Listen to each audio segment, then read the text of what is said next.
Karma Yoga, the technique. Now Krishna gives the technique of performing Karma Yoga. He says, Arjuna, a wise man doing Karma Yoga should act as diligently and thoroughly as an ignorant man acts, attached to action and results. However, the Karma Yogin should be careful not to prematurely disturb the beliefs of the ignorant man. Though it is nature that acts, the ignorant man, deluded by ego, thinks that he is acting.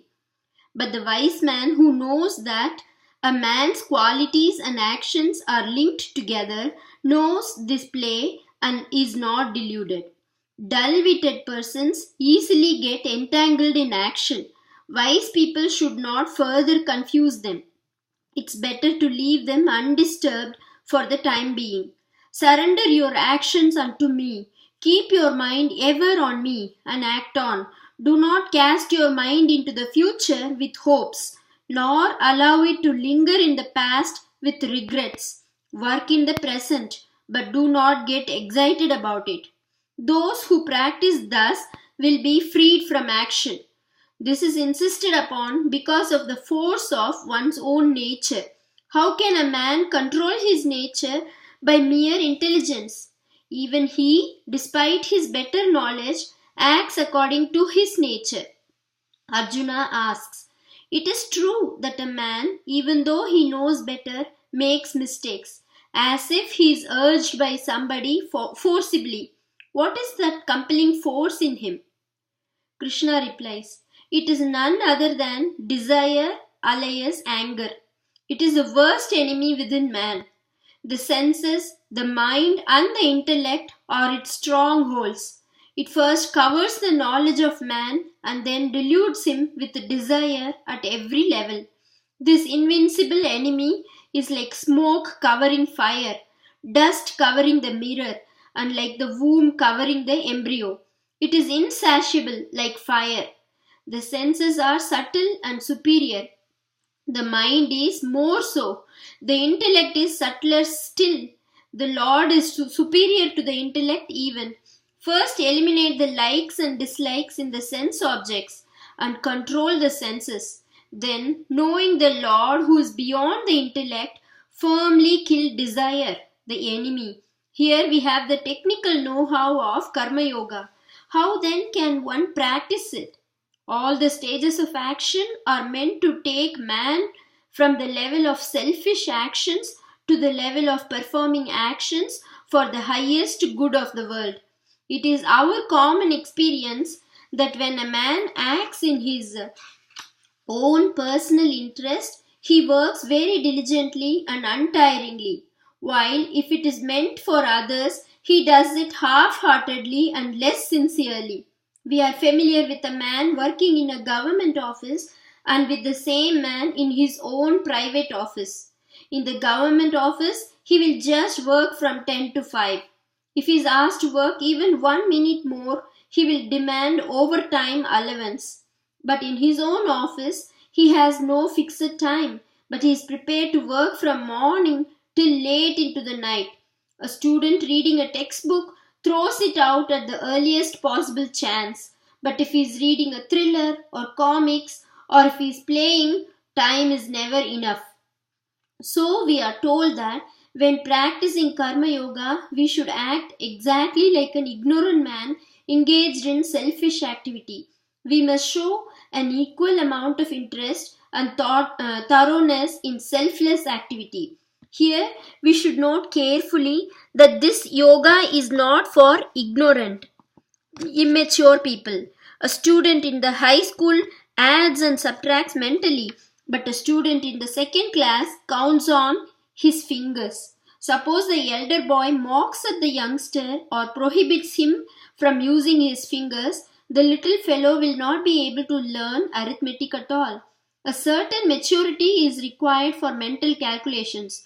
So too with Karma Yoga. An ordinary man will never understand the logic of selfless action.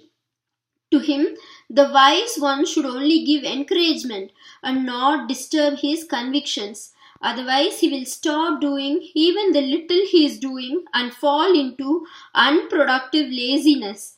Nature brings forth actions from every one of us. Ignorant people, not knowing it, get deluded. Until their nature changes, they will not be ready for higher wisdom. So the wise one should carry on his activity without upsetting them. But how are we to live with so much ignorance and yet boldly carry on our karma yoga? All action is in the outer world, where others have to benefit by our selfless service. The nature of the ignorant being what it is, the sincere sadhaka will be persecuted in his attempts to serve others. How are we to face this without despair and follow our path bravely? The Lord gives one wonderful trick by which we can carry on. Surrender all your actions unto me, he says. Once our actions are surrendered, success or failure is his, not ours. An employee is not worried if a particular business does not flourish. It is the proprietor who worries. Again, the employee receives the honor due to the company which he represents. The better established and well known the company, the greater the respect the employee commands. The ambassador of a country gets prominence according to the stature of the country he represents. Then suppose one is the agent of the Supreme Lord. How high will be the stature of such a one? Hence we see that a carpenter's son, Jesus Christ, a shepherd boy, Prophet Muhammad, and a petty prince, Buddha, became world saviors. They all became the agents of God. Even after surrendering his actions to the Lord, the sadhaka has to bring forth the best from his actions, or else it is no surrender at all. The actions should be skilled, eliminating all wastage of energy and bringing forth maximum result. A successful man at all times is one who can achieve the maximum with the minimum of effort. All of us derive energy from the same source, namely the Lord. But skilled people know how to avoid wastage of energy. That is why they are able to achieve better results. We dissipate our energies in three directions. 1. Futile thinking into the future and living upon hopes before they have materialized. 2. Shedding tears for past mistakes instead of learning from them and working on with determination. 3. Getting so excited while acting that there is no energy left for the execution of the action in hand. Suppose the father of a boy who is appearing for the matriculation examination promises him a scooter if he gets high marks. If the boy starts dreaming in the examination hall how he will speed about on his scooter every day, will he not spoil his examination paper? Again, suppose the boy has already failed in the exam 3 times and is appearing for the 4th time. Will he not spoil the present exam too if he broods over his past failures? Either way, the present action is adversely affected. A third case is also possible. Instead of answering the questions to the best of his ability, if he is carried away by the easy or difficult nature of the questions and thinks about the wonderful or a miserable manner in which he is writing the answers, his mind is half diverted to the performance and not entirely on the answers. Thus the paper is spoiled. So these are the 3 channels of wastage to be avoided. Then only the action becomes successful. This is the only way to act. There is no other way. Last but not least, there is a hint given as to which field one should select for Karma Yoga. The Lord says that one's own natural dharma should be followed. We have just understood how the nature of each man urges him into action. So he is a slave to that nature and must free himself from it. Freedom is gained by acting in the field in which we have the urge to act and making it selfless, so that one day the urge itself gets wiped out. After some time, man becomes free of it. On the other hand, if he looks around and foolishly chooses to do another man's work because it is more attractive, even if he does it well, he will continue to have his natural urges and cannot be free of them. The new work he takes up creates a new nature in him, besides the old one. The situation becomes worse. Karma Yoga is a prescription for a spiritual disease. It is similar to a physical disease. If a typhoid patient does not like the prescription given to him by the doctor and likes the treatment given to the TB patient and undergoes it, will he improve thereby? His typhoid will become more complicated by the unnecessary medicine taken by him. Now Arjuna, having understood the why and the wherefore of Karma Yoga, wants to know what prevents a man from doing the correct thing. There is no hurdle other than selfish desire that impedes selfless action. At every stage it obstructs. So, even after long practice and attainment of a higher stage of evolution, the sadhaka is likely to be hampered by this vicious and terrible enemy called desire, which itself becomes anger when something comes in the way of its fulfillment. The sadhaka must carefully watch, recognize, and eliminate this enemy. Desire expresses itself in a different way in different individuals. In sattvic men, it is like smoke. The smoke may sometimes be suffocating, but it disappears with a little wind or by itself when the fire is well kindled. Even a passing breeze is sufficient to clear it.